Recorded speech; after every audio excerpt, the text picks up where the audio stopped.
Hey everyone, this is PrinceWatercress, and welcome back to Let's Play Master of Darkness. Round 3 takes place in the graveyard, and we're going to start this round off by trying to remember where all these zombies are, so that way we can attack them. Thankfully they never pop up in random locations, they always pop up in the same place every time.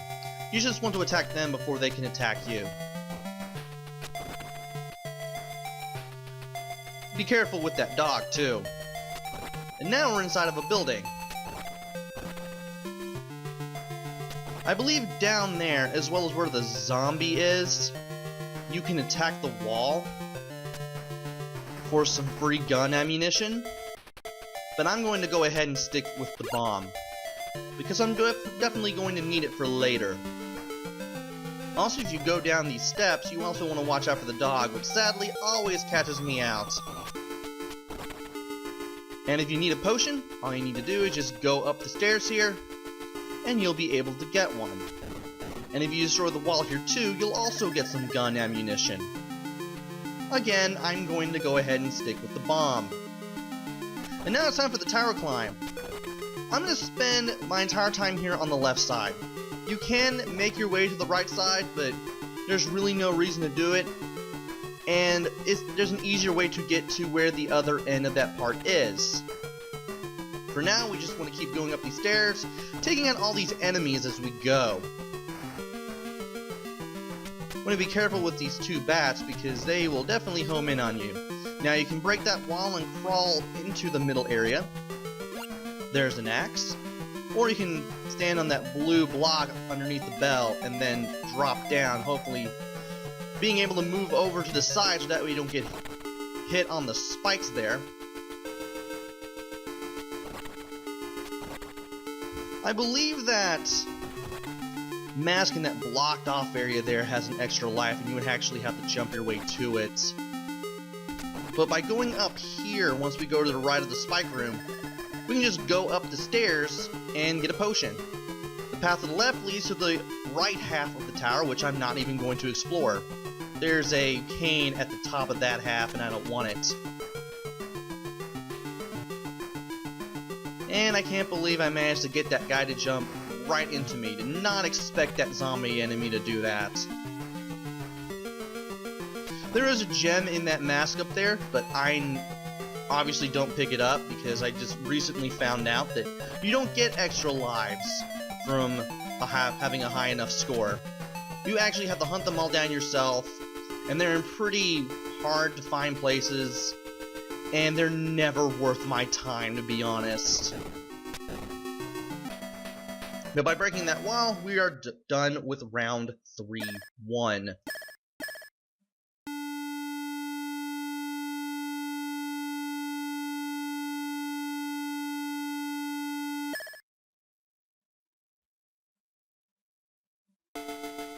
Round 3-2 brings us these little bone knights. Sometimes they'll just slash with a sword, other times they will charge towards us and then attack from there. Also, in case you get hit, you can just jump over these spikes and get a potion. Want to go down here so we can continue with more of the stage. And of course, be very careful with the bats. The first one will fly around the circle, the second one will fly towards you and attempt to home in on you. Also want this guy to charge towards me so that way I can get towards the bottom of those stairs there, hoping not to get hit, but unfortunately that really wasn't a possibility given he was so close to me.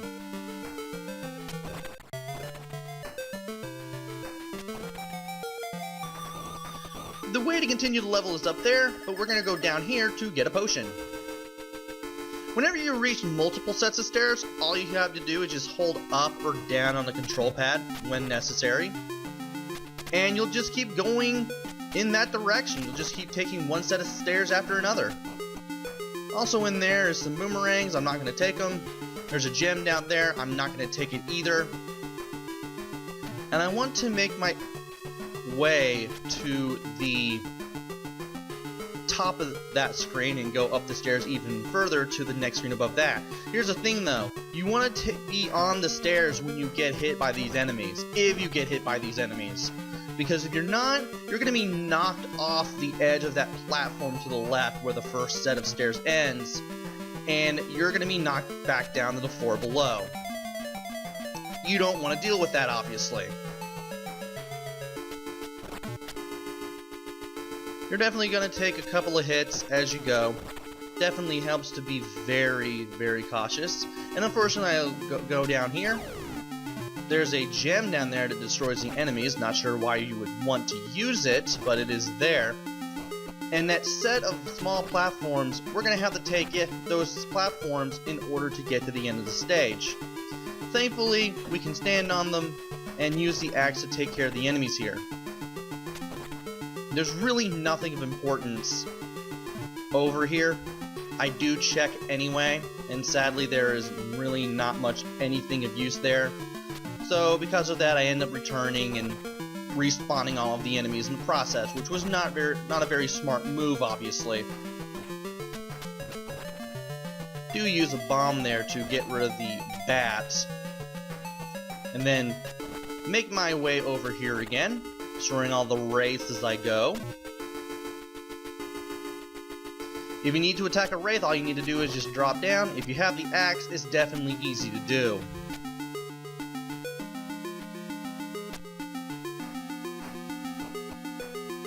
Thankfully, avoiding the bats here is a little easier than one would think. Once you get up to the upper right-hand corner of this room here, you'll be able to finish off 3-2.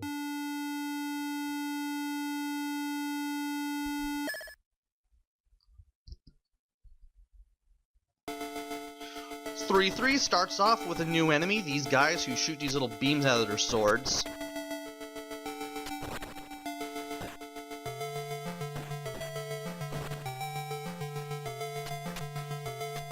Definitely want to be careful as you go from one platform to another there.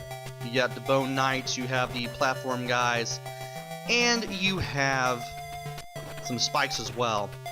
Get the gem if you want, then on this platform just walk all the way off and keep holding right, and you'll make it to this stage with a little pendulum-like platform. Very, very similar to Castlevania. You'll need to use it in order to get over to the stairs.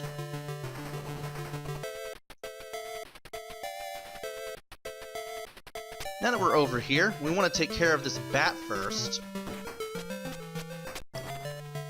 And then we can continue on, take care of the guys shooting the beams.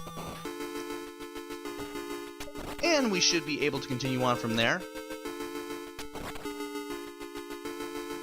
Thankfully we have the axe at this point, so we're able to take care of the enemies very easily.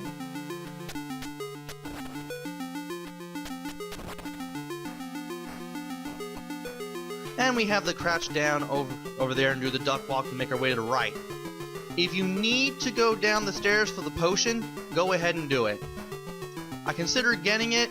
Thankfully, it's pretty easy to get to. The bats at the lower left corner is easy to deal with. But I decided to just go ahead and head onto this screen, which takes us to a pendulum. Leap onto the pendulum, then leap up to reach that platform up there. Then leap onto the platform again once you make it to the platform to the right, and then make your way up the stairs. It's good to have the bombs here, because that way you can just do the thing of holding the attack button and pressing up to throw the bombs once you're perfectly positioned. And I accidentally threw a bomb there, oh well. Thankfully that mass to the left there will allow me to refill my bombs a little bit. Get me 8 more bombs. And of course we're going to have to drop down here and go up the stairs again, causing all the enemies here to respawn. But we can very easily take care of the enemies here anyway.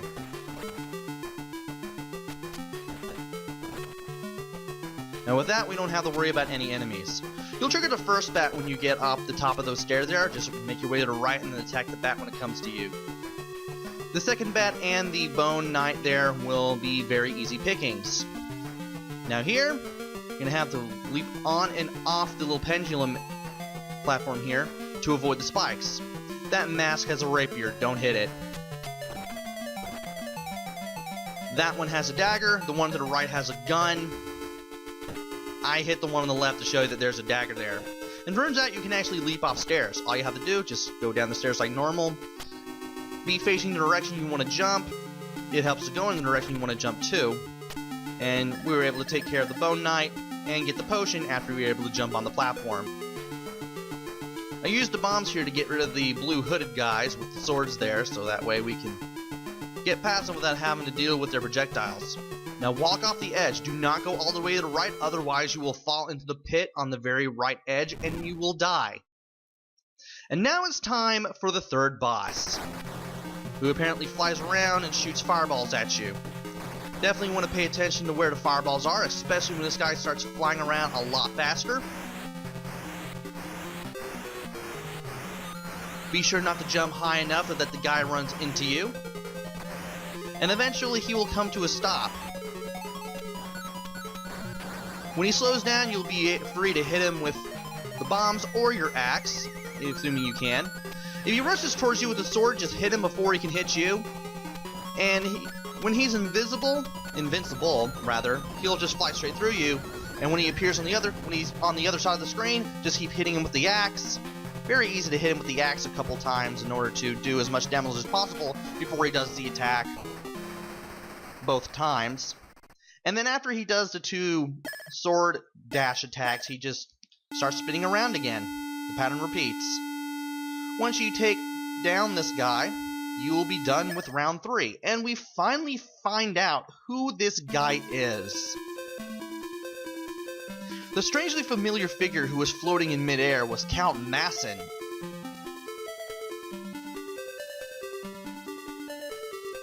There had been rumors about the Count, who lived in an old castle far from civilization.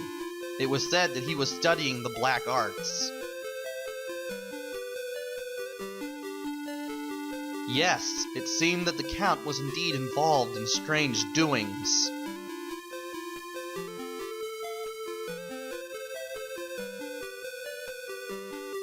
Black magic? Full moon? Killer? Finally understanding the evil power behind the events, Dr. Social hurried to the castle. And with that, we head to round 4, which we'll tackle in the next video. Until then, this is PrinceWatercress. Take care, stay safe, and thanks for watching!